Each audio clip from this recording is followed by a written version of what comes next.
Good evening to you all. We've had some pretty warm temperatures here in midweek on Wednesday, March 12th. Notice we saw a couple areas with record-breaking temperatures back here into the Ohio Valley, stretching back into the Midwest, and even down here into Texas as well, with the 90s appearing across central and southern Texas this afternoon. And as we go further on through the week, more record-breaking warmth expected as we go into tomorrow. Anywhere that's boxed here has a chance to see some record high temperatures going into Thursday, March 13th, all across the plains, parts of the Midwest there, as well as the Ohio Valley. Notice that extends even into Friday, March 14th, and into the weekend as well, especially further to the east before a big cold front crosses through this weekend. So let's look here at a multi-day severe weather outbreak that we're gearing up for late this week and into the weekend, and this could be pretty significant. We have an enhanced risk of severe weather from the Midwest all the way down to the deep south here on Friday. And then as we go into Saturday, another large area of severe weather really extending from the southern Great Lakes like Lake Erie all the way down to the Gulf Coast, with an enhanced risk across parts of the Tennessee River Valley, the Southeast, and Dixie Alley. And it doesn't stop there. We even see that continue eastward with a slight risk here across the Delmarva, the Mid-Atlantic coast, all the way down here into the Southeast and Southeast coast as we go into Sunday as well. If you are new here, make sure to subscribe to the channel. Follow along with all my accurate, detailed, and reliable weather information on YouTube simply by subscribing to the channel. We'll keep you covered here. Like the video, give it a thumbs up, especially if you do find it informative and detailed, and share this video with friends, family, and on social media. I definitely appreciate it. Let's look in here at our first system, our lead system, if you will, that is moving into the southern plains and the lower Mississippi Valley here as we speak. That'll be moving into the deep south and southeast as we go into tomorrow on Thursday, March 13th. This could spark some severe weather. Now, the Storm Prediction Center's Day 1 outlook does have that level 2 out of 5 in the yellow. That's a slight risk of severe weather covering East Texas, Southeast Oklahoma, parts of southern and southwestern Arkansas, northern and northwestern Louisiana, with that marginal risk in the dark green extending over into portions of Mississippi, like the Jackson area. That's a level 1 out of 5 on the risk scale. And the biggest threat we're looking at here is potentially some tornadoes. I think we could have a couple tornadoes here. This is a 2% shading, areas along and east of the I-35 corridor into southern portions of Arkansas, northern Louisiana, and southeast Oklahoma. And then the hail. The hail threat's pretty big there as well.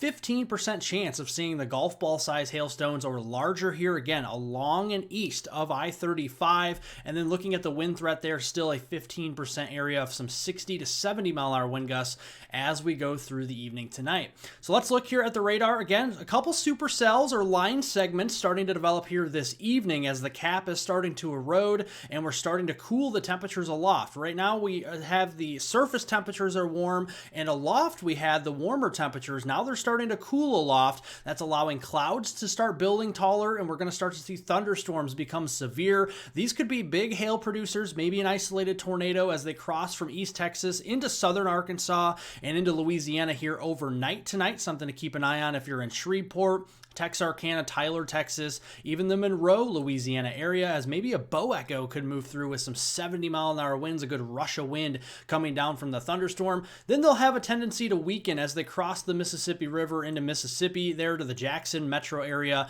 before daybreak there on Thursday. Something to keep an eye on. Then going into Thursday, the remnant activity from this evening and tonight will march east into eastern Mississippi, much of Alabama, Southwest Georgia, Northwest Florida Panhandle as we go into Thursday, and that itself could produce a tornado risk. There's a small 2% chance of a tornado in southeastern portions of Alabama around the Montgomery area and into far southwest Georgia. Otherwise, it's wind and it's hail as we go into that time frame tomorrow. So notice here's the remnant activity moving across Mississippi. We notice around daybreak or so into the Jackson, Mississippi area, and then as we go through the around midday here, we're going to see more thunderstorms develop here, a little bit of a southwesterly flow, could get a couple supercells across Alabama there. One or two of those could produce tornadoes down near the Montgomery region, so keeping an eye on southeast Alabama, far southwestern Georgia, maybe even the northwest Florida Panhandle for some rotation going into tomorrow, peak heating, and then those storms will kind of dwindle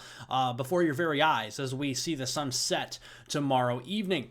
Now, looking at rainfall totals, it's going to be a pretty progressive system. We're not seeing a big mesoscale convective system or anything like that. So rainfall amounts will be pretty few and far between, seeing around a quarter, half an inch of rainfall here between now and your Friday morning commute. Some areas could see up to an inch of rain at times if you get under a couple rounds of thunderstorms, especially more likely into Mississippi, Alabama, Georgia, Northwest Florida going into that time frame. That's our first system. Our second, more significant system is making headway onto the West Coast as we go into this evening. This is going to spread a lot of moisture into California and the Pacific Southwest as we go into Thursday and Friday.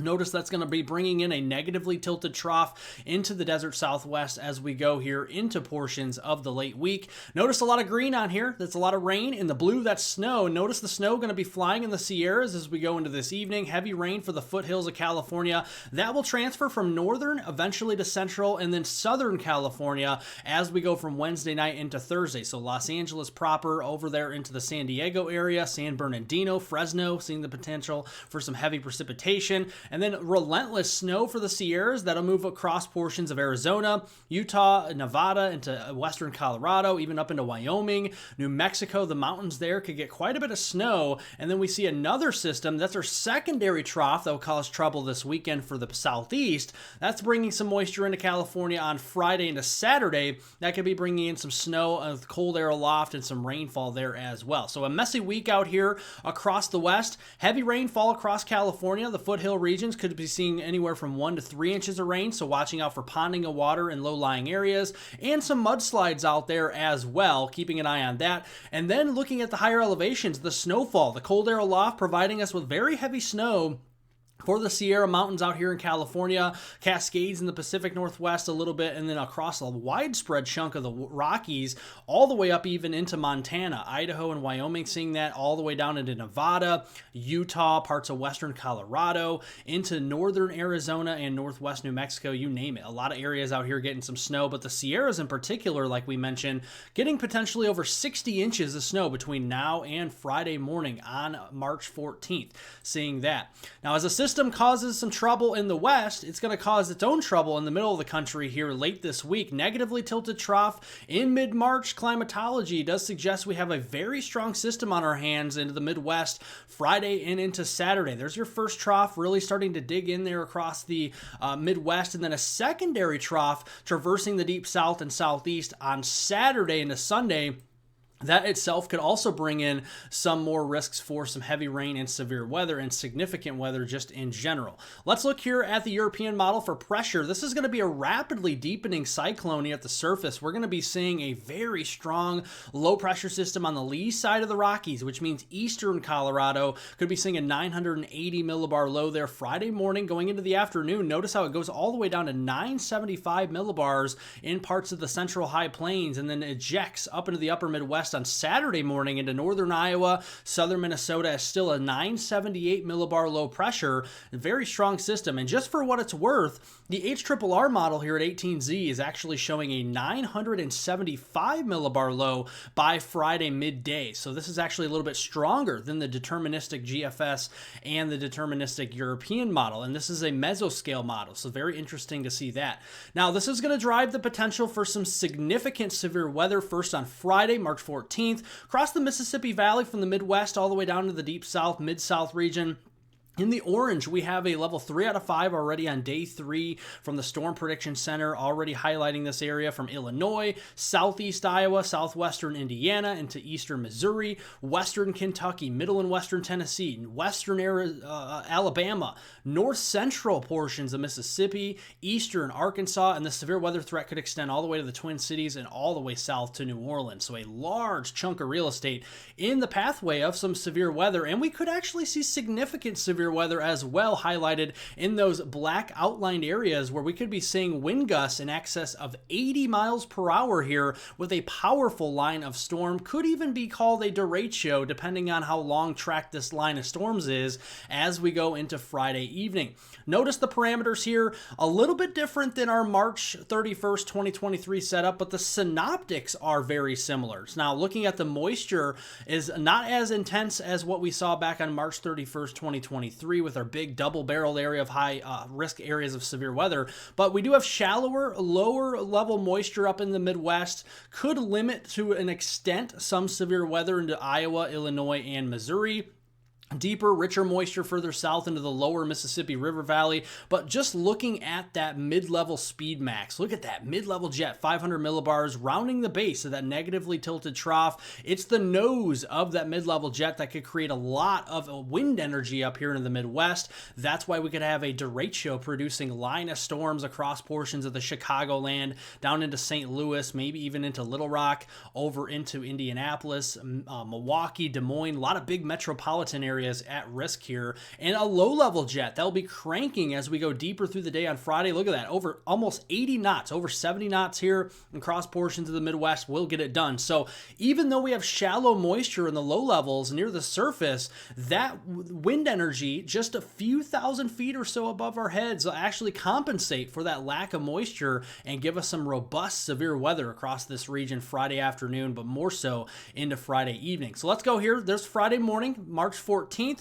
All is quiet out there, and then as we go to the midday, we're going to start to see storm initiation back here toward Kansas City and St. Joseph, Missouri. These areas could start to see a little bit of rotation too, keeping an eye on areas even further north toward Omaha, and then that will explode into a big line, almost a bow echo, or what we call a derecho producing line here that could produce some widespread hurricane force winds, 80 plus miles per hour Friday afternoon in Iowa and Missouri, crossing into Illinois, the land of Lincoln there on Friday evening, and then some supercellular activity further south, a broken line into Arkansas, the Razorback state back here into portions of northern Louisiana. That will cross closer toward Memphis as we go deeper into the night. This is around midnight or so, or shortly thereafter. Stronger tornadoes will be possible with supercells that far south, where the wind threat, widespread wind damage will be possible with hail a little bit further off there to the north end of Friday.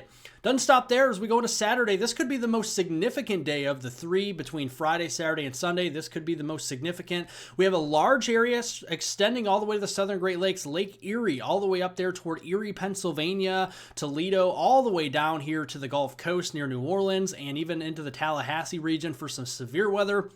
In the orange, though, that's where we're most concerned with that level 3 out of 5. And again, this is 4 days out, and they already have a 3 out of 5 enhanced risk across much of Dixie Alley into Louisiana, south central Mississippi, much of the state, 99.9% of the state there of Alabama, western and middle Georgia, into southeastern portions of Tennessee. So Atlanta is included here, Chattanooga, Birmingham, Tuscaloosa, Huntsville, and Florence over here into Montgomery again, Jackson, Mississippi, Hattiesburg, Laurel, and Meridian, all the way back into the Baton Rouge area north of New Orleans.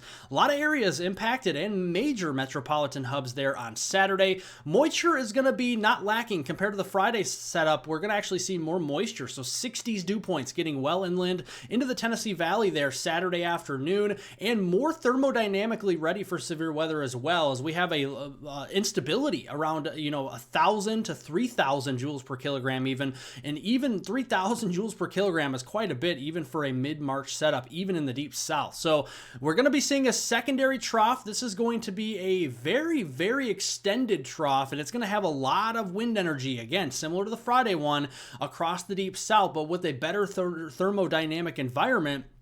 And that low-level jet is just going to be cranking there across the Dixie Alley and into southeast Saturday afternoon and evening. So here's the concern we're going to potentially be running into as we go into Saturday. Saturday morning, we got storms, again, Lake Erie all the way back in Louisiana. These could be ongoing strong to severe storms right out of the gate as we go into Saturday morning. And then as we go into Saturday afternoon, we're going to watch areas, especially here in central and southern Alabama, southwest Georgia, northwest Florida. Those are the areas where I'm concerned, where we'll have more time in the warm sector without any storms. And once the storms come in, those could be the ones to produce perhaps even long-tracked, strong, violent tornadoes as we go into Saturday evening with some widespread hurricane force winds and, again, some very large hail. Now, looking at Sunday's setup, more of the mid-Atlantic coast, the Delmarva region, all the way up to the Poconos in Pennsylvania, New Jersey, Delaware, Maryland, all the way down here into the Carolinas, Georgia, Georgia and North Florida.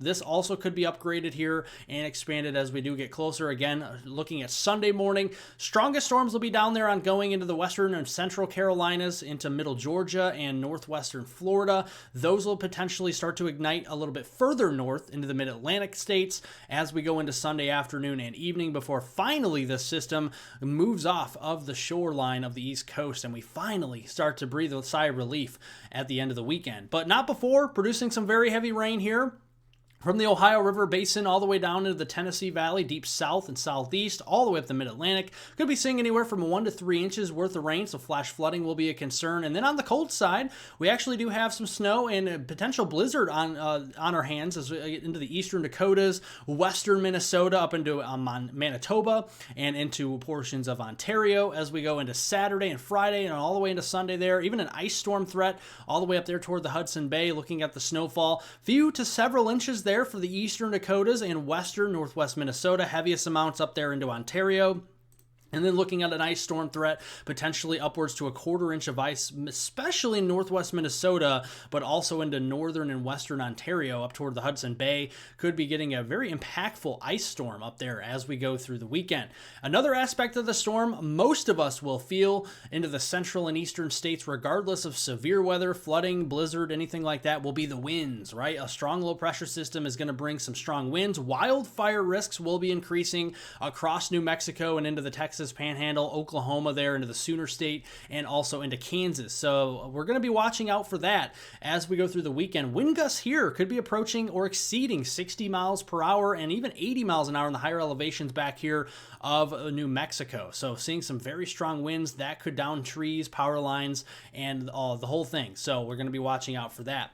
Going into next week, the pattern will remain loaded as we go into the third week of March, Monday, March 17th through Friday, March 21st. Warmer air across the east in the orange. That's where we're going to be seeing the potential record-breaking highs again across the east. And then we have more cooler air further off to the west as a trough sneaks in. You can see synoptically very similar pattern to what we're seeing this week. Another few troughs coming in, and that could bring in more moisture to the west coast and then downstream somewhere into the central or even northern U.S. into that third week of March, maybe drying out a little bit across the deep south and southeast during this period. This could also bring a little bit of cooler air here as we have a sharp temperature gradient setting up with warmer air to the south, maybe more severe weather with heavy rain in the warm sector of the trough, and then into the cold sector of the trough, we're seeing more snowfall and wintry impacts, even a little bit further south this time. This could include more of Kansas, Nebraska, Hawkeye State of Iowa, Gopher State of Minnesota, or the Badger State of Wisconsin. So we're keeping an eye on that as we go through the long range in towards next week.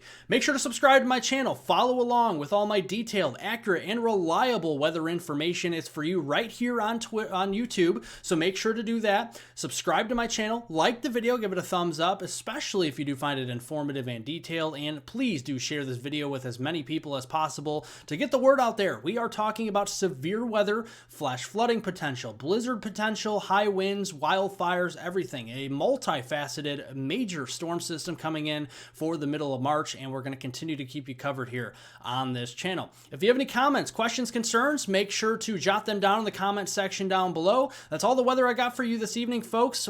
For me, Weather on the Go here, Hunter, I will sign off for now, and I'll see you tomorrow in another weather forecast.